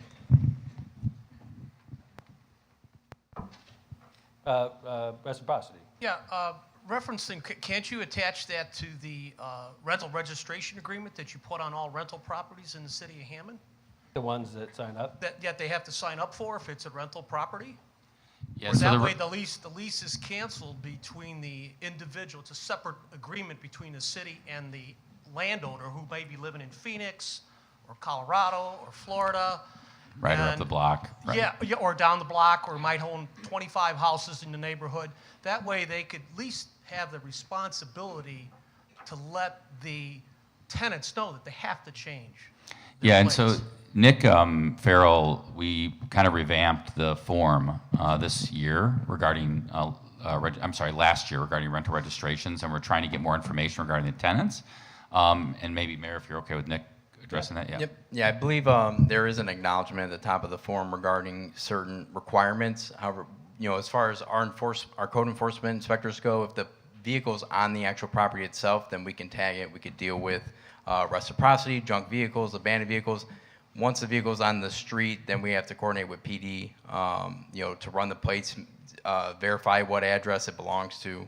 But we have been meeting, I think, quarterly, dealing with a lot of these vehicle issues that, are plaguing the city at the time. So we have taken steps to try to notify the owners. The owners notify the tenants, and tenants have to do it. If not, we can get a tow order in some instances. Unless they move it to the street, then it's kind of like cat and mouse game. And we're talking about scofflaws here. Yep. And we passed the city ordinance. It's just one more layer of law that they're willing to be a scofflaw for. That's the ultimate problem is these people they know the law and they're skirting the law. And they know how to get around. It's like, oh, it's my boyfriend's car. Oh, it's my girlfriend's car. My They only car. stay here My a work couple vehicle. days a week. Or Right. yeah, I let him stay here, but I don't own the car. I'm the tenant, but this is my boyfriend, and he And then you stays here all towed week. this. Oh my God! You towed my work truck. Yeah, I work in Illinois, and it's a company car. I mean, you can imagine the excuses we get. And I don't want you can see that it's frustrating for us too. And I know the mayor's frustrated with it because he hears about it, and he asks us for solutions. And I can tell you we're working on it, but we want to make sure we're doing it right, and we do it fair, and we're doing it legally. The number one complaint I get as mayor, in 21 years of being mayor, trains. Number two, reciprocity, for sure. And they're pretty damn close. It's a constant mayor's night out topic. Constantly, bringing this up, but we're always, whoever the mayor is, 20 years from now, 50 years from now, I guarantee they'll be dealing with this because we're on a state line, and there's a disparity between the prices, so people are going to try to be scofflaws, and it's frustrating for you, it's frustrating for us, it gives the police a lot of things to do, but thank you for the questions. The ornamental light at 44 in front of 4428 has been out. 4428 Henry has been out for 4 weeks. Public Works has been contacted, and they have said that they are having supply issues. We revamped our lighting system. It was being done in-house. We didn't feel that we were doing a good enough job with our in-house lighting, and we went to a contractor. The contractor will be catching us up, and they're more incentivized to do it because they get paid per pole, whereas sometimes city employees aren't as motivated. I think this was a good move for us, and I think we're going to notice the difference in the spring when Midwestern Electric, is that the one that's doing it, or are we working on that still? We're still working on it. Felix, you want to add to that? Yeah, we're currently still working the kinks out of it, and I will. Did you take that address down? I have it, Okay. yeah, 4428. Eileen gave it to me. And I know everybody in here knows, but we have Go Hammond. That's a real easy way to get it right to Felix. First thing every morning, you check Go Hammond. Yep. You check the C-Click We fixes. have someone dedicated to that, and she does awesome. So Literally, she's literally. in it's how you contact take with cuts our- in line. If you call in, you get put on a list. If you do C-Click Fix, you sort of go to the front of the line. That's really how it works. So if you want something taken care of right away, you can put it in right now. Felix would see it when he got to work in the morning. It's there waiting for him. So. But I will look into that tomorrow. Thank you. I have a few questions and comments regarding the Hammond Sanitary District, so I'll just read one question. Sure. Why is the Hammond Sanitary District not going to follow the consent decree from the EPA to stop discharging overflow sewer water in the Little and Grand Calumet rivers? Okay. It's first off, the consent decree doesn't say that. First off, Mylan, where are you? Hi. Hi. How many times do you think just for frame of reference, when my dad was mayor, how often did the sanitary district overflow? The CSO event. When it rained. Like how often? When it rained. Jack, right? you worked there Dean? then, right? How often would you overflow? Many times a year, on the average. Every time it rained. So what, 100 times a year? Yeah, about. So when it overflowed, is that feces in the water? Yes. In the Grand Calumet Calumet River. River. And the Grand Calumet River goes into Lake Michigan? Yes. Feces in Lake Michigan? Yes. Okay, and then it gets into our beautiful lake, and that's where we pull water from. It's where we fish and recreate and all that, right? Yep. So it was a regular occurrence back in the 80s? In the 90s, regular occurrence? It didn't change much under Mayor Dietlow? Not too much. And then we started running into clean water, Obama presidency, and things started changing, right? And then consent decrees are being reached, right? You look uncomfortable. Mr. Button was Well, the truth is that we got gaming. Right. And we started doing sewer separations throughout the entire city, right? Through your administration, right? That's what happened. below We started and- separating sewers and built a So- CSO overflow basin. So through that period of time, how often would we overflow? During the D-Low era, during my early administration era? It diminished, right, over Like what? time. So instead of 100 a year, and these are round numbers, okay? It would go down to 20? I would say 15? more than 20, right? Okay. And now so the it's still like every week we'd have an overflow, every couple Well, the weeks we'd have an CSO overflow? basin overflows is statistically 4 times a year, right? The Correct. CSO basin across from the street Yeah, from but the. you're like jumping way ahead of me. I was trying to point out over in time. So But like we're getting better and better. we're getting better and all here the we time, are now. making constant How many improvements. overflows did we have this year, Miley? Last year, Yeah. 2. On the CSO basin, The we CSO we basin. still have other overflows, Okay. right? Kennedy North. Yes, true. The Right. Little Calumet River has Gotcha. over Indianapolis Okay, Boulevard. good point. So those still happen, right? But we've really diminished the amount of overflows that have From have occurred. hundreds to a dozen? Yeah, Less? I mean, I would say it's very infrequent now. And it does like, happen, though. if it happens now, it's a massive rainstorm. Big rainstorms. Like what? All it hits us all at once. Like few inches all at once. Everybody in the region gets hit because we get all their water, and then we overflow. And instead of us flowing it into people's basements, you choose in the district to flow it into the CSO, which could result in toxins in the water, not toxins, waste in the Yeah, feces, Right. BOD, suspended solids, all those So things we you did don't really 2 want last in the year, Rylan? environment. 2 last year, yes, Mayor. And the federal government wants 0. Correct. We're coming from an era where it used to be hundreds, and they want to go down to 0. Correct. So to go from where we are now, 2 or so a year, to 0 is going to cost us $300 million, maybe more. Easily 300 million. Yep. So it's like, that's a lot of pain for the last 2.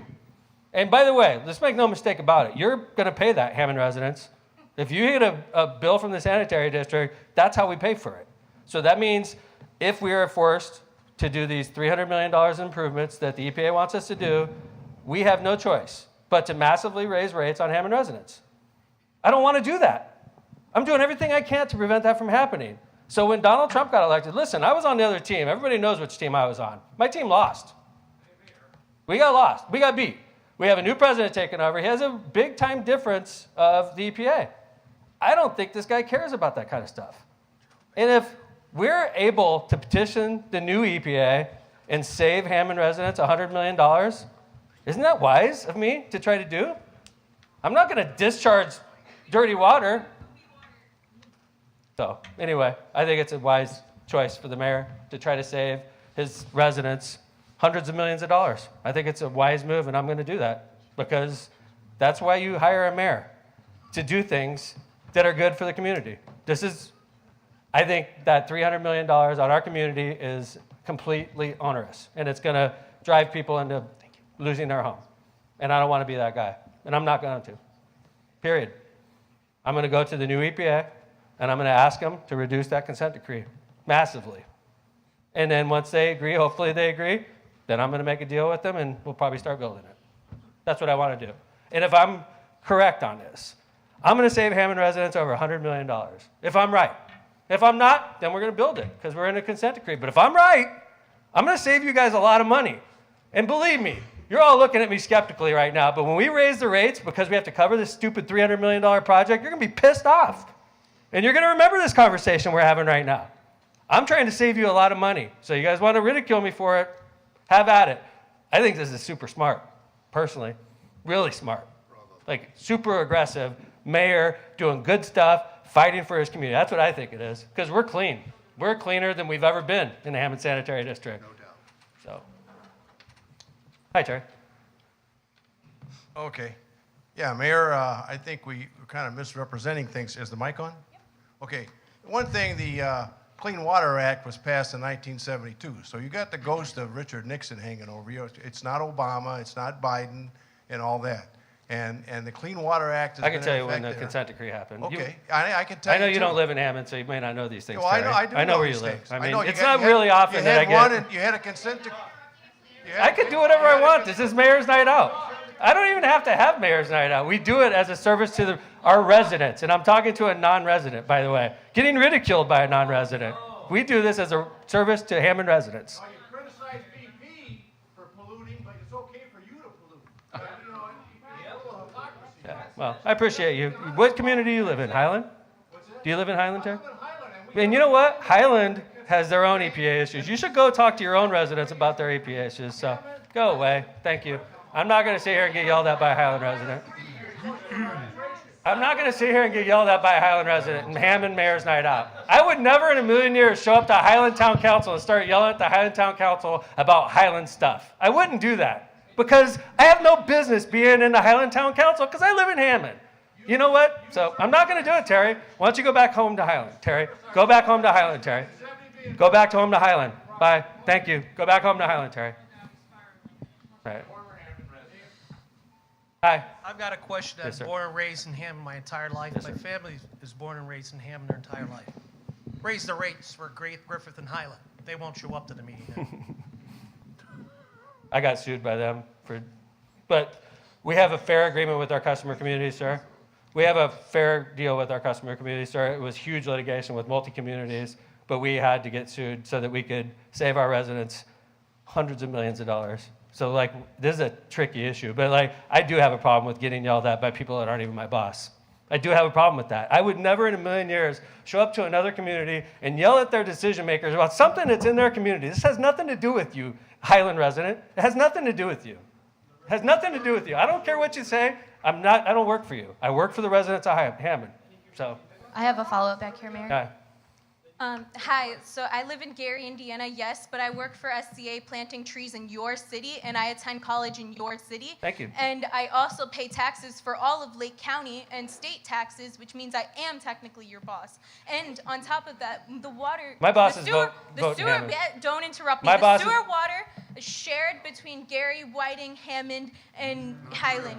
And in 2023, BP was fined $42 million for polluting our water with benzene already, and you're going to continue polluting it? I would much rather have that extra charge because we are fighting for clean water. I'm glad It a means Gary clean resident water. is happy with me tripling Hammond residents' charges. I'm really glad about that. It means a lot when a Gary resident tells me, raise rates on your residents, I support that. It means a lot to me to hear that from a Gary resident. Thank you. Yeah. Well, this is an issue that we don't see eye to eye on. We don't. I think I'm being entrepreneurial and smart. And I didn't vote for the guy that's the new president, but I tell you what, his view of the EPA is certainly different from your guys's, and I'm going to try to save Hammond residents a couple bucks, because that's what mayors do. Thank you. I'm sorry that he's the president, but he is. He got elected. All right. Question? There are 2 abandoned buildings on Ruth Street that need to come down. 2 Ruth Street and 38 Ruth Street. This is another one where I know the address off the top of my head. We've been dealing with this one for a while, okay? We have 2634 Ruth, and I have to give credit to Kelly Kearney, Brian Poland, Dean Button, and others, Nick Farrell, and the district, I think it's Rich Castro's district there. But it has been an ongoing, if you knew the antics that the owners have been playing with us on 2634 Ruth, you wouldn't believe it. They have transferred the property 3 times, including to a Wyoming LLC that they set up the day before the court hearing. They've tried to hide behind different owners. We had to go through a very extensive environmental review there that Mr. Poland also went through the Indiana Historic Preservation Commission review. And last Thursday, we opened bids to knock it down. And Mr. Kearney is going to award that bid, or suggest to award that bid tomorrow morning, I believe, with Board of Works. And hopefully that will then give a 10-day notice to IDEM. There was a recent broker who called trying to save it, and we told them we're knocking it down. And that's the plan. And if everything goes well, it should be beginning demolition, I believe, in sometime in February, weather permitting. As soon as possible. The other address is 2 Ruth. That'll be the next adventure. Thank you. A comment. Speed bumps are needed, especially in school zones, and speed bumps do not interfere with snow plows. I'm not laughing. I'm laughing because that was a good little addition at the end. I get this from residents a lot. And when I talk to employees that work the streets, they push back. So I'm caught in the middle of a public that wants them and a workforce that's responsible for clearing our streets that doesn't want them. And I am fearful that once we start, there's going to be hard to stop. Like if I build the first speed bump in Hammond, they're going to be everywhere because everybody wants them. So it's one of those situations where you let that out of the bag, it's going to be everywhere. We'll have speed bump city. So good point. I appreciate the question. We get it a lot. So, okay. This is a comment. I'm not sure if the resident is still here, if they want to expand on this, but this says public access to public land on the former state line generating station. Yeah. Okay. This is a good point for sure. I get this sometimes, Jeff. There's a fine line between security at the data center and locking people out. Okay. And I'm a cyclist, one of the hated cyclists. And I go to that area a lot, and sometimes they lock you out. And like you'll be on trying to use the bike trail, and they just literally block you out. I don't know if that's what this person's talking about. Are they talking about bike trail or getting there on a vehicle? Well, From the east side? You can't on a vehicle. Well, from the east side, though. Right. You can't do it. I tried. They block you out. I think it's you guys that are No, you could get from the east side to get to like the flagpole area, Yeah. but you can't come this far. Yeah, you're right. Yeah. Right. I don't know which route they're speaking of. Are they still here? Yes. Hi. You want to expand? Hi, ma'am. Okay.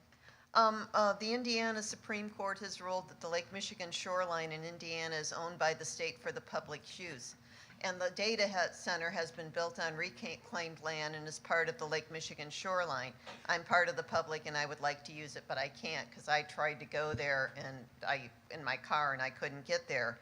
And I was wondering why, even if these data centers are going up, why you cannot set aside some land to tie into the trail system and to put habitat there and to have the public access it, even on the bikes or even walking, so that we could enjoy the precious resource that is Lake Michigan.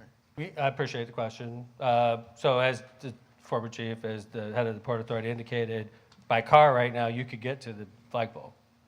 All right, you can't get to the Port Authority from the east side though, right? You could on a bike, you could walk that way.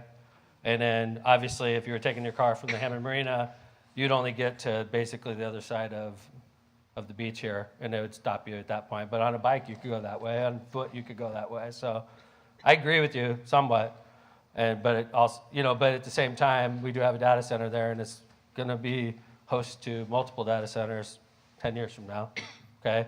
But one thing about data centers is, if you remember in Nashville, there was a terrorist act done on a data center, and there's a lot of security that needs to go into these facilities as well. So we have to be cognizant of your access, but at the same time, able to secure the data center from a terrorist standpoint. So, yes, ma'am. Okay. Right here, ma'am. Hi. Yeah, this is, when this first was tore down, What's that, sir? there was a lot of discussion about doing the state line? State line generation. When it was first tore down, there was a lot of discussion about doing something with the Marquette plan to create public access there. And I would say, especially since the city owns a lot of that property now, it should be easily done now that the city has a lot of ownership over there, and you should be able to create some kind of parkway around the edge there of the lake, and they could still secure behind it, but you could still have public access You ever go there? to the lake. Yeah. You could do it right now. Well, what kind of? Do you have a tree canopy there? Do you have butterfly gardens? No. Do you have a rain garden? Do you have some atmosphere there? That, No, I don't, Terry. So, but you could. Marquette plan was access. You have access. You can go there right now. I've done it 100 times. Okay. Yeah. I ride the bike trails in Highland a lot. There's no freaking butterfly gardens and tree canopies in Highland. There's not one single thing. You can't even get a damn drink of water in Highland. It's ridiculous. Like, why don't you go to the Highland Town Council and bring this up? Because I'm a cyclist. I go through Highland. There's not one of these damn things there. So,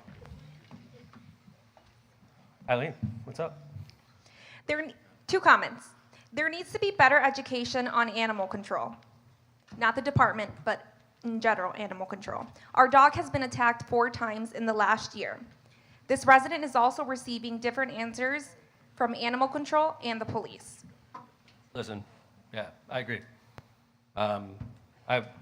on the Parkway, I jog a lot, and I'll have dogs come tearing after me because they're like, oh, you know, my dog is nice. And then the dog will go and bite somebody. Unfortunately, it happens way too much. So, Chief, do you have anybody who want to speak on behalf of Animal Control? Or? The director here, Laney is Bunnish back. here. Oh, yeah, hold on, ma'am. We'll be right with you. okay? Laney wanted to speak.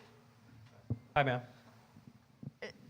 I'm just asking, can we get, like, if you own a dog, you should have to attend a class. Yes, ma'am, I agree. But I can tell you, 21 years being mayor, you know how to piss off an entire city all at once? Pass an ordinance about dogs. You'll piss off the whole city all at once. I know, ma'am. I'm not making excuses, and I'm not trying to make light of the situation, okay? My wife's been bit before. I've been scared. I know a number of us up here. You just got injured. I'm sorry. You know, legally, you do have recourse. I mean, it's strict liability when a dog bites you. The owner is strictly liable for the dog bites, right, Kev? That's correct. There's no one bite rule anymore. No one free bite for dogs anymore. There's Like, you could sue people. Like, if my dog bites somebody, my dog's only like this big, but if he bites somebody, I could be sued for it.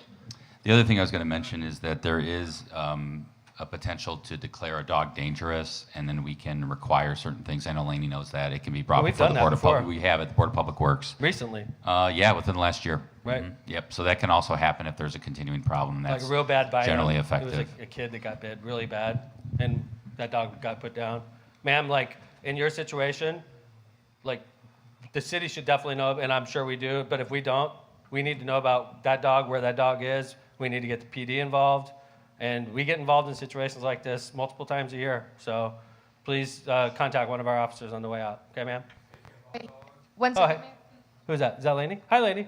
Hi. Speaking of animal control, how's it going? Laney's in charge of animal control, and she's here. I can't hear you, Laney. It's not working. This unlucky, and unfortunately, every single one of these incidents was involving. I can't hear you. It's breaking up. Hello? Yeah. This unfortunate individual is the one. Hello? Come forward. It's out of range. Incidents involving this young lady have been from different pets from different families. So she's just the unluckiest person on the planet. You like would have definitely been need to declared change your dangerous perfume or something. a long time ago. I'm sorry. Like, that is incredibly bad luck. You're fine, right? You're not injured? I'm sorry. I'm sorry.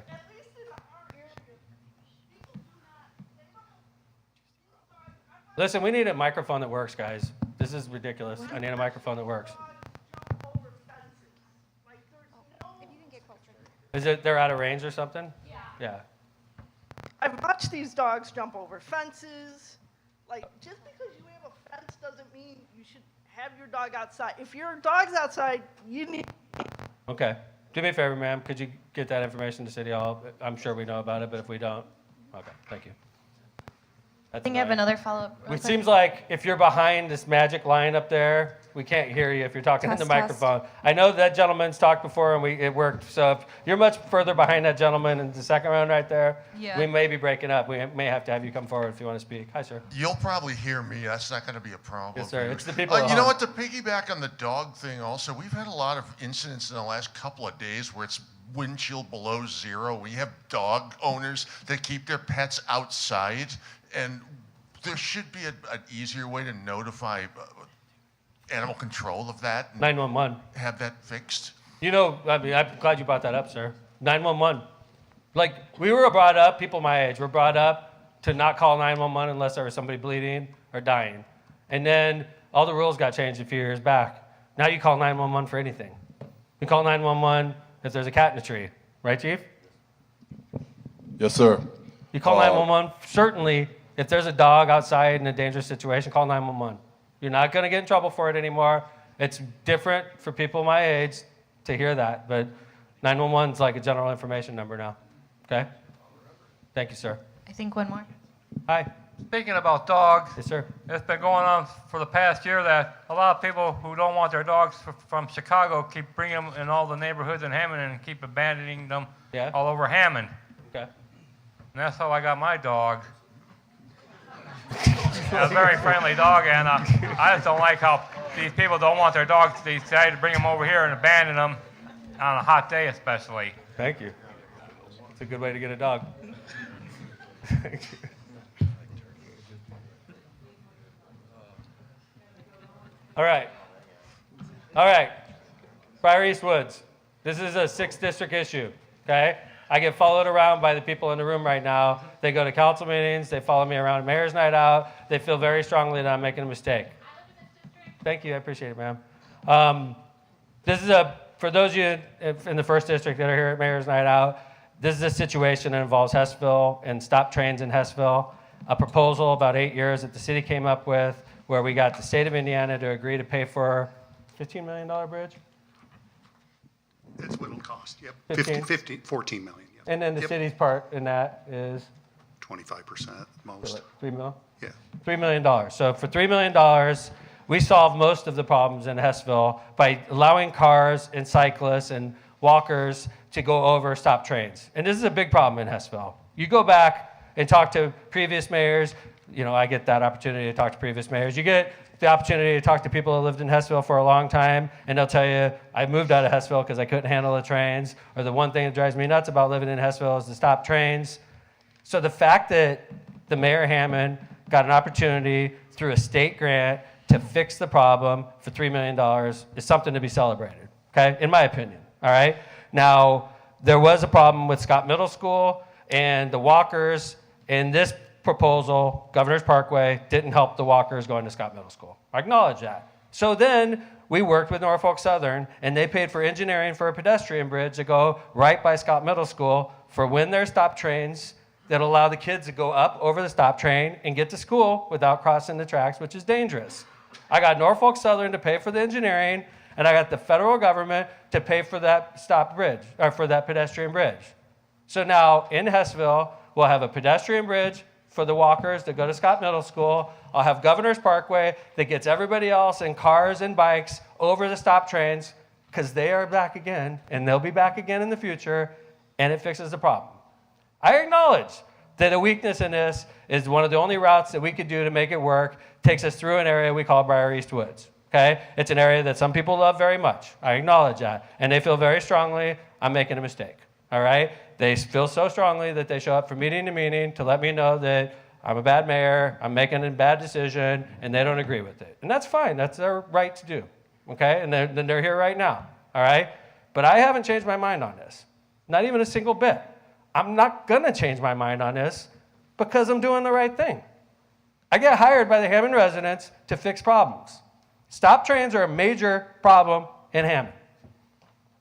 I listen to experts that have to deal with this every single day, and I ask them what they think.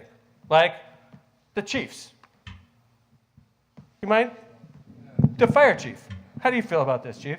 Absolutely, Mayor. We're talking about public safety here. The Hammond Fire Department is all hazard department. We respond to 1,200 calls every month. That's Hammond, Indiana, 1,200 emergency calls.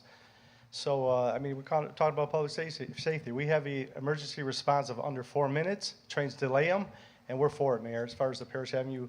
How long would it take you to get to Hess School with a stop train from Station 8? Well, like I said, normal response, we're under 4 minutes here at City of Hammond. With the stop train, we're probably about 10, 15 minutes out. Reroutes, maybe even longer. With 8094, the accidents on 8094, we could probably double it, triple it. I think police department could say the same there, Mayor. Do you support it personally? I know you don't live in Hessville. I don't live in Hessville, no, but I support the Paris Avenue overpass, absolutely. Chief Andy, how long you been a police chief, Andy? How long have you been a police officer? 37 years. Have you dealt with this issue in your career? Yes, I have. Yes, I have. My job is life-saving, and with life-saving, I do a lot of response time. And one of the biggest things that we've always had is response time to get to a certain situation. I can name probably 1,000. I know Jeff Long would say something about it later, but there's about 1,000 times that we went to in Hessville area and I couldn't get to somebody at the appropriate time. One thing that comes to mind, it was a big incident at Greenbrier Apartments. I believe we was over by 165th and Indianapolis when a young lady was getting beat up. Back then we had our own dispatch center. When the lady called to our dispatch center, of course, let me let you know that now the dispatch center is down in the county. But when she called our dispatch center, she was crying. She said, he's beating me up, he's beating me up. And our dispatcher was able to hear all of this. The dispatcher told us the address, Greenbrier Apartments. So we jumped in our car, we started heading that way. You can hear this lady crying in the background. You can almost hear the guy hitting her. He just fist to face, just beating. You can hear it. So we were trying to get to it. And the reason why we could hear it because it was an open line, and when they have the open line, we was able to go into our radio, our squawk box, and we was able to hear it. So we get in there. Now remind you, 165th, to get to Greenbrier, we go down 169th, Kennedy, train, block. So we like, okay, smash. We're gonna go to 173rd and to get there, train, couldn't get by. We even go to, Orchard Drive and Grant. We couldn't get to there. We had to go all the way back to Kennedy to get to, 8094 to Klein Avenue. Now, mind you, for the people that lives here in this district here, one of your cars got there before we did, car 11. He shot down Klein Avenue. The issue I have with everything is, what are we sacrificing? What are we sacrificing?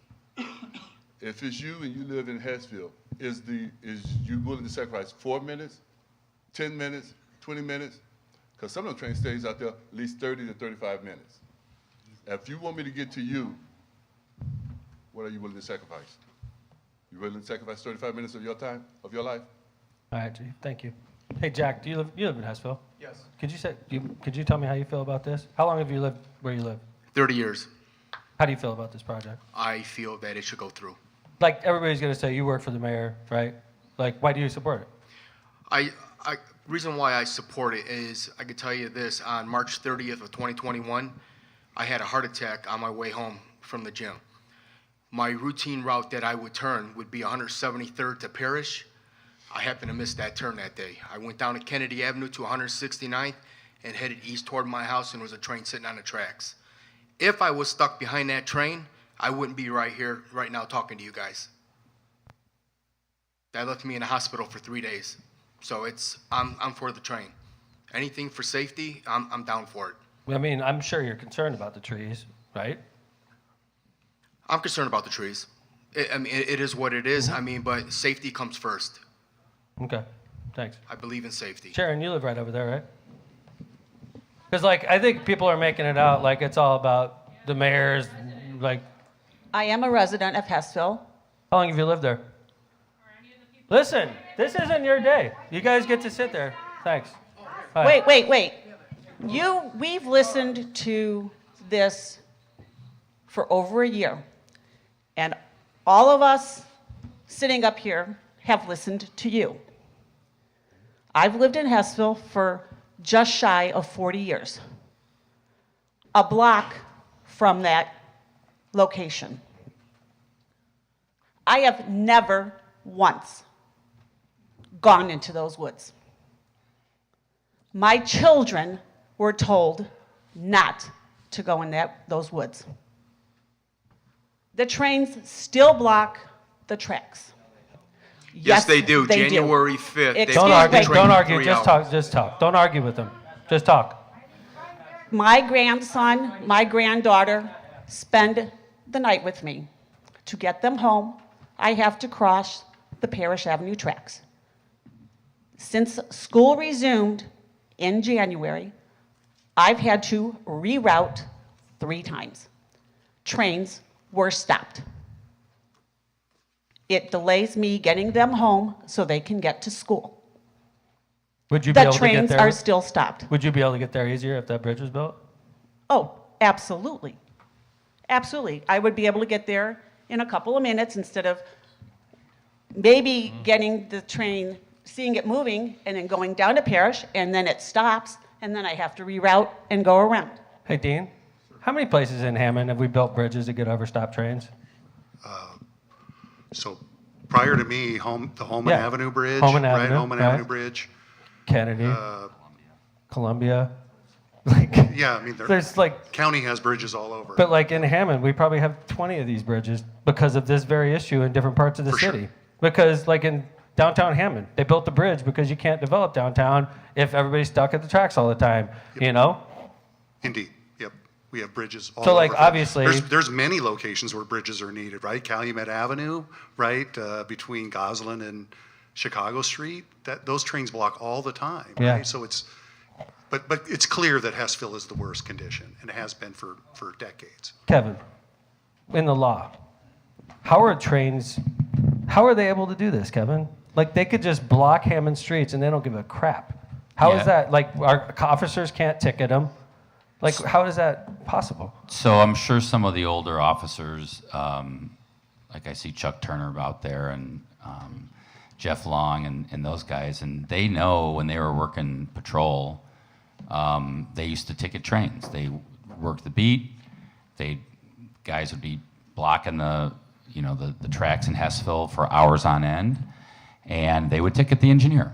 And I think at one point, I remember when Hammond City Court was still going, there was a time when I want to say there was over 100 citations, maybe more than that, against, I don't want to blame CSX or Norfolk Southern or whatever, it was one of the big train companies. And one of two things would happen. They would get continued, or there'd be some plea agreement where they'd pay like $1,000, and 97 of them would be dismissed or something. Now, what happened eventually is the train companies got sick of having to come to places like Hammond City Court and like Monon City Court or wherever you were in the state of Indiana, and they started appealing and said that local ordinances are preempted by federal law as it relates to our train companies. In other words, we don't have to do anything regarding paying any citations because they're unconstitutional. They made that argument. It went up to the Indiana Supreme Court. The Indiana Supreme Court agreed with the train companies, and now there is no ability for local communities throughout the state of Indiana to enforce their local ordinances as it relates to stop trains. Only an act of Congress can change that. So this isn't going anywhere. The trains can do whatever they want in our city. The refrain that you hear from train companies all the time, and I was just involved in a trial in Chicago for 4 weeks in November, is we were here first. We were here before the people. Right. I don't trust the train companies. They don't care about you. They don't care about the intersections, your neighborhood. They don't care about the city of Hammond. They're going to do it whatever the hell they want, and there's nothing we can do to stop them. So what America does is they build bridges to get over it, to get over the problem, because it's not going to go away if you stay on the ground level. I got somebody that's going to pay for it for us, and yet I'm still dealing with this. God bless. So I talk to Hammond residents, like my city controller, for instance. You live in Hessville your whole life? I do, my whole life. What do you think about this? We're talking, thank you. It's Mayor's Night Out. Enjoy the program. I've been respectful and listened to everybody, so I just appreciate that same respect. Thank you. So for years. But yeah, I've lived in an area in Hessville that has been directly impacted by the trains over the years. I went to Caldwell, I went to Scott, I went to Morton. I probably could count the days on one hand where I didn't encounter a train at some point. So this oftentimes resulted in me as a teenager driving on 8094, which, as we know, is not the safest thing. But I'm also in an area where I would be impacted if I had a medical emergency. Station 8, which is on the other side of the tracks from me, it would have to take the expressway. And I, as Chief mentioned, I'm not willing to give up any minute of my life or my family's life because of a stopped train. No, I know one thing about you. You care about a lot of things. You care about animals. I know you care about the planet. You care about the environment. And I'm sure when you hear everybody is so concerned about Briar East Woods, I know that there's part of you that like totally feels for them, right? Yeah. I know that about you. I love animals. I know you do. Rescue dogs on the daily. Right. I know you do. So like, I know that when you hear this, you're like, I totally get it, but this is more important. Yes, I agree. And I also think it's important to point out that, I know an underpass has been discussed, but that takes away homes from 9 Hammond residents. And I don't think that that's a point that anybody has really drove in on. I believe, and Dean, you can correct me if I'm wrong, I just know what I've read and what I've heard, but I believe our current plan only takes 2. Right. Correct. So I mean, who's here to advocate for those other 7 residents, that would be impacted, or the different 9 set that would be impacted by this? True story. Jim, you live in Hessville? Jim's head of the Park Department. Yep, I live in Hessville. I also go down Parish Avenue every day. Usually when I'm, my office is at the Gene Shepherd now, between 6 and 6:30, there's a train there usually every day. It's either stopped or moving, holding me up. I moved back here to Hammond to be with my dad, who's a lot older, and getting back to him, I'm not willing to take up any extra time to get back as well. Thank you. Juana, you live in Hessville?